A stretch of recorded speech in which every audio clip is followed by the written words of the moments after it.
What's good, Life and Poetry fam? Welcome back to the channel with your boy, your host, the one and only, Marcus T, this guy.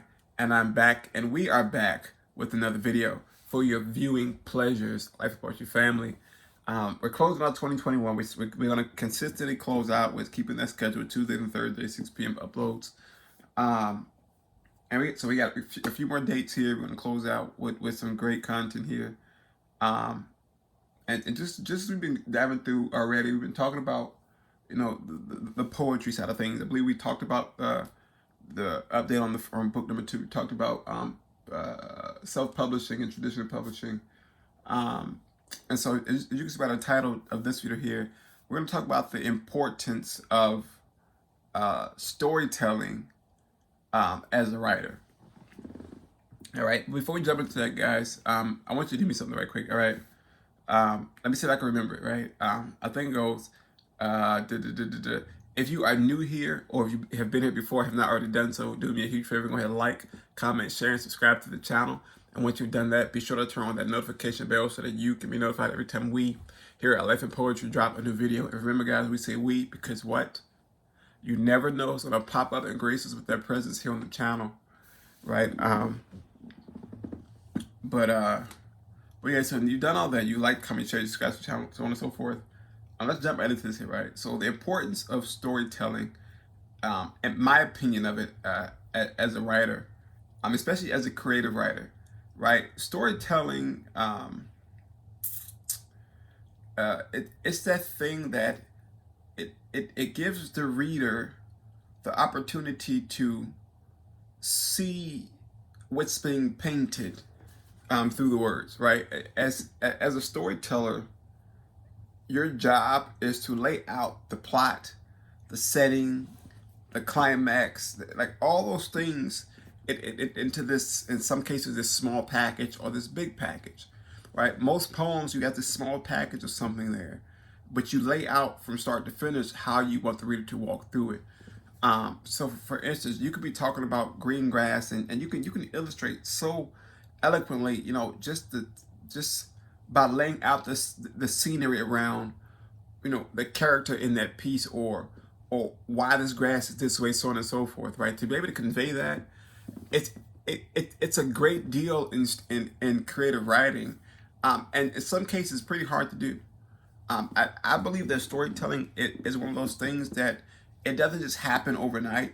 As you're developing your craft, you can get a sense of how you use your voice to convey a message, how you prefer to convey that story. But it literally connects us to the world in that piece. Like no matter how it is, it sets you up there, and the story, it can be so, the way that you tell that story could be so in place, so intact and so direct. It may be an abstract concept, but the reader is like, okay, I can see this here. I see how this connects here, and I see how this came up next, so on and so forth. Being able to lay out that storyline and tell this story clearly, it is a gift in itself to be able to do it. And most writers, they'll use storytelling, like I said, so that the reader can be able to see it. It's like I believe I said this in a previous video. I'm thinking one of the Poetry 101 videos. You're painting the picture with words. You're literally using each word, each phrase, each metaphor, each simile, each bit of irony to paint this bigger picture of something that you want the reader to see. And all those pictures you're painting, you put them together, you create your storyline, right, from start to finish. And it literally allows you to walk through, right, the mindset of that writer or better yet, of that character that's in the piece. To be able to tell the story for them, and to even in so I want to say this here. Let's move from poetry for a minute, right? Let's work on a bigger canvas, right? Short stories, right? Short stories. You have your opening scene. It lays out the entrance or the introduction to probably your main character, one of the characters, and as you move on, you see how the character lives, feels, thinks. Um, with if they have this type of emotion, it lays it out in that sense there, and in that short story, you have pages, or you have space enough to breathe enough to say, okay, let me merge this here so that I can paint this uh, uh, uh, so that I can paint this picture, so that although it may be abstract, that you're still able to follow along with it somewhere down the line. Um, and I think personally that storytelling is one of those things. It's it it's it's oh my gosh, like to be able to, as a poet, to be able to tell the story and to have it be conveyed across properly, it's amazing. It's freaking amazing. Um, and in every sense of it all, right? And as you're laying out that storyline, you have the the you start off with the main character, right? You get the main character, and as you move through, you now you see the character may transform as you move it through, maybe for good or bad, better or worse, right? And you move from there, and you see the objective or the desire of that main character. Okay, what's this character's purpose, right? You move from there, you got obstacles. Okay, what is this character going to go through? Is this character have tension? As it's moving through, is tension going to build up from one character to the next, or in the scene itself, or in the idea of it all that's being portrayed here, right? And in that sense, there you're painting the sense of imagery, right? I want you to be able to see it. I want you, in each word that leaps off the page to you, I want you to be able to see exactly what's being said there, especially in poetry. As a poet, my main concern is that my readers are able to see, not just hear it, but be able to see it for themselves, how each piece falls into place. Right? I want you to see the picture, as I want you to see each stroke from my pen that I'm painting with each word, right, from start to finish. I don't want you to see the end goal.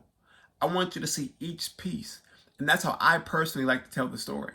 I like for you to get each piece, each aspect, each molecule of something, and you're able to piece it together and in your own form, that you can say, okay, this is what I see. And then you go to the next person and you say, okay, what do you see? And you can compare the two. Sometimes it's spot on with what I'm trying to get across. Or sometimes the contrast of your idea and their idea merges this bigger thing. Say, oh man, what if we put this together?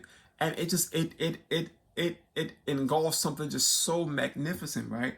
So you got your imagery that's there, right? Now I want you to feel it. You not only see what I'm saying, but now I want you to feel what I'm saying. Feel each word. I want you to feel the pain of the character in that piece. I want you to feel I want you to feel the sadness or the joy of what that character is going through. You know, for example, I wrote this trilogy set of poems. It's called the Trouble Trilogy. 3 poems, and the first one is Troubled Girl. The second one is Troubled Boy, and the third one is Troubled Battlefield of Love. Each poem ties into the next, right? It literally set I literally set the scene. And on the first poem, the Troubled Girl, I worked with another writer, and we came together with a concept, and we was like, no, we're just gonna make it happen. And I received the skeleton of it, and I filled in the blanks, and from there I had the idea to do the other 2 pieces. Now, Troubled Girl, it sets the scene of this girl who's going through so much in life, and in each stanza you get a taste of everything she's going through, the depression, the anxiety, the fear, the weight that's on her as she's navigating through her life, right? Troubled Boy, same concept, right? He's going through so much stuff. He has pain he's moving through. He has fear, and his fear is the interesting thing that I didn't realize I did until I finished this actual set.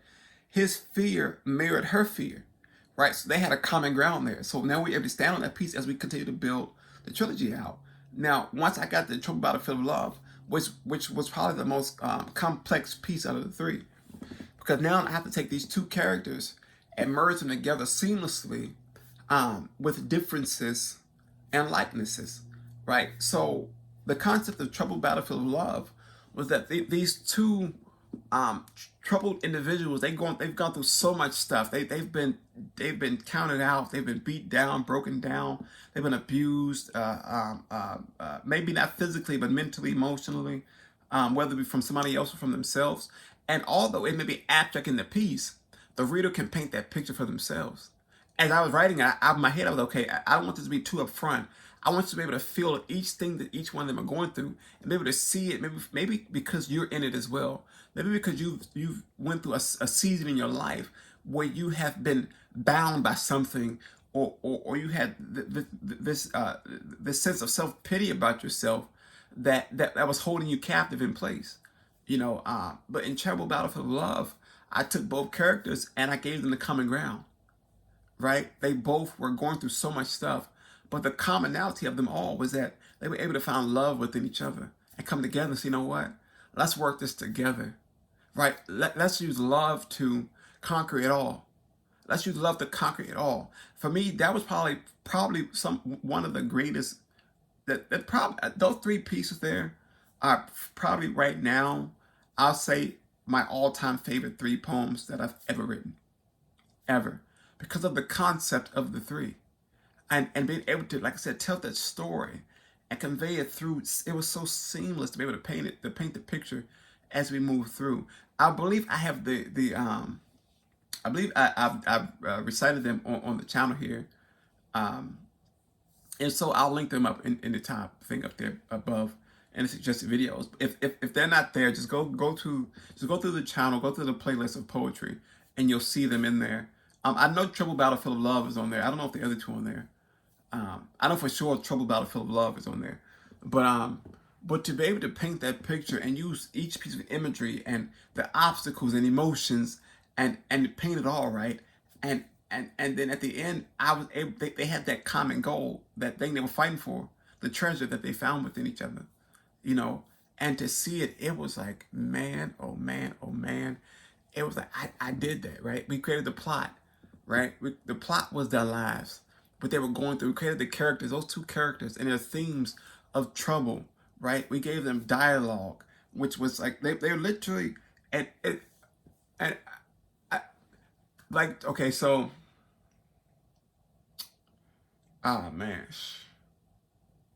it's crazy. Okay, so I believe that Trouble Battlefield of Love was a love letter written to the other one. I don't remember if it was from him to her or her to him, but if I can recall, it was in a sense of writing a letter, right? So, okay, look, I see you, see me, let's come together, if you will. But in each piece, the two starter pieces, Trouble Boy and Trouble Girl, it was a conversation that they were having with their inner selves, right? We set it up that, okay, so let's go to a space where reality meets reality, where all too often we have these conversations with ourselves that we go back and we look at, and we say, okay, now let's break this down here, right? Let's break it down. And it worked out. It seamlessly worked out. And I know personally that in the way that it was able to come together and I was able to paint that picture and tell the story of it all, it opened up a door for me in my writing to say, you know what? What is it? It opened up the door and allowed me to take it a step further in later pieces I was writing, and able to open up the mindset of it, being able to paint this picture and collapse it into these smaller pieces. And yeah, it's crazy, like, to be a writer and be able to tell that story, to be able to convey that to your reader and do it successfully. Yeah, hand clap right there. It's a hand clap. It's amazing to do it. It's amazing to do it. And like the true pillars of storyteller, it's a storytelling. it's able to just stack it. It's I don't know. You know those pillars are okay. So I'm gonna give you 4 pillars of storytelling, right? I got my notes here. I'm gonna give you 4 pillars of storytelling, right? And these pillars hold the weight of the entire thing, right? You have people, place, purpose, and plot. People, place, purpose, and plot. When you're able to set up this painting, this picture on top of that foundation there, right? It allows you to build on it, right? You, you, you like so you read books before, and you open up the first page probably opens up with something about a character, right? For instance, a children's story too often opens up saying, "Once upon a time there was a such and such," right? Boom, I got the character, right? Such and such was in such and such. Boom, I got the place, right? I got the place. Now, like for okay, Goldilocks, Three Bears, right? You got Goldilocks, the person, the character, right? The Three Bears, the character, right? Or the obstacle, right? Place. She was going from in this house in the woods, hopping bed to bed, trying to find a good bed to sleep in, good porch to eat, so on and so forth, right? So now I got the purpose of it. Why is she in this space here? What is she doing here? And the writer was able to convey that in a way that not only you can understand as an adult, but as a child to say, you know what? I see it happening. I can, even without the pictures in the book, you see Goldilocks going from bowl to bowl, bed to bed, right? Because how it's laid out, and that's storytelling. Being able to lay it out in a way that the reader, can see it painted, can see it, feel it, in a sense, taste it, hear it, and every sense of being, you're able to just say, you know what, I'm there. I'm in this space here. They've set the scene, and through all of that, it's like, man, oh man, oh man, oh man. Shh. It's there. It's there. I think so. So all in all, what I'm saying, guys, storytelling has a space in creative writing, in writing in general. And if you want to become a great writer, tap into understanding storytelling. Storytelling goes a long way. It's a big part of your craft as a creative writer. Even as a novelist, you're telling a story. If you're writing a book, a fictional book, you're painting this picture, you're telling this story. Even if you're writing a book, autobiography, you're laying out your storyline. You're able to tell this story. Boom, boom, boom. If you're reading a bit, if you're in your family, you had a family event, you're at campfire pit, and you're going to tell stories. You're telling ghost stories, right? You're able to lay out the storyline. Boom, boom, boom. Start to finish, right? I got my intro, right? I got my character, I got my plot, I got my climax, I got my finale, right? And maybe some pieces in between, but you get what I'm saying. And yeah, storytelling, man. My mouth almost had might do a class of storytelling. I'm not going to do it. I'm not going to lie. I'm not going to do it. I may in the future, but no time soon. But yeah, so important storytelling, guys. Being able to paint that picture and tell that story, and be able to provide that window into the world of each word, each phrase, each paragraph, each stanza on that page, and do it efficiently and effectively. Yeah. Oh man, it really helps you make sense of it all. It really helps you make sense of it all. And it speaks in a way that some things just don't do. I guess in a sense of creative writing, like to be able to do it creatively and not lose momentum, not lose your reader, not lose your audience. That's key. You have to be able to do it and not lose interest of your audience. You have to do it the way that they say, okay, you know what? A, B, C, D, E, F, G, H, I, J, K, L, M, N, O, P. Right? You go down the line. As long as I haven't lost you, I've done my job. I've effectively told the story, and I've opened up this world of something for you. And yeah, it's crazy. And you not only use it in writing, creative writing, you use it in life. You know, people use storytelling in more ways than one that you probably would ever think about it. In conversation, it helps you. You know, you learn to converse. You learn dialect. You learn it's so much that comes with storytelling. Again, we're not going to tap into it today, guys, but it's important to know how to convey the story in creative writing, especially in poetry. You want to be able to you want to be able to engage your readers, your audience, captivate them, and keep them, and do your best to not lose them along the way. But Life Poetry family, I think we're gonna end it there today.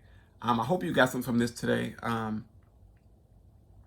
Again, we're gonna close out this month here with a bang. We got what, 2 more videos of poetry to finish this. Oh no, we have 1 more video of poetry to finish out this year here. Then we're gonna close out the year, close out the month, and close out the year with some great encouraging pieces there, so on and so forth. But Life Poetry family, thank y'all so much for watching the video today. Hope y'all made it to the end. I pray y'all made it to the end. I don't think y'all be watching videos all the way through. I'm gonna say it here because I know y'all watch all the way through. I don't care. If you watch the video all the way through, let me know you watched all the way through in the comments down below. But don't forget to like, comment, share, and subscribe to the channel. Turn on notification bells, so on and so forth. Bring folks to the channel. Let's continue to grow the channel. Let's grow. But yeah, so we're gonna close out here. I'm gonna get my day going. You guys get your day going. And guys, have a great day on today. And have a great day on purpose. Have a great day on purpose. And matter of fact, go out today and tell somebody a story. Don't lie to them. Don't lie to them. Just tell them a story. Right? Create something up. Like if it's fictional, it's like, look, like, can I tell you a story about something? Let me write this page real quick, right? Or read a story to somebody or something, you know. But yeah. Life Poetry family, I love y'all so much. Don't forget, thumbs up, thumbs down. It's all love. Here with your boy, Life and Poetry, your boy Marcus T. This guy. And as I always say, stay safe, be blessed. Until next time, we out. Peace.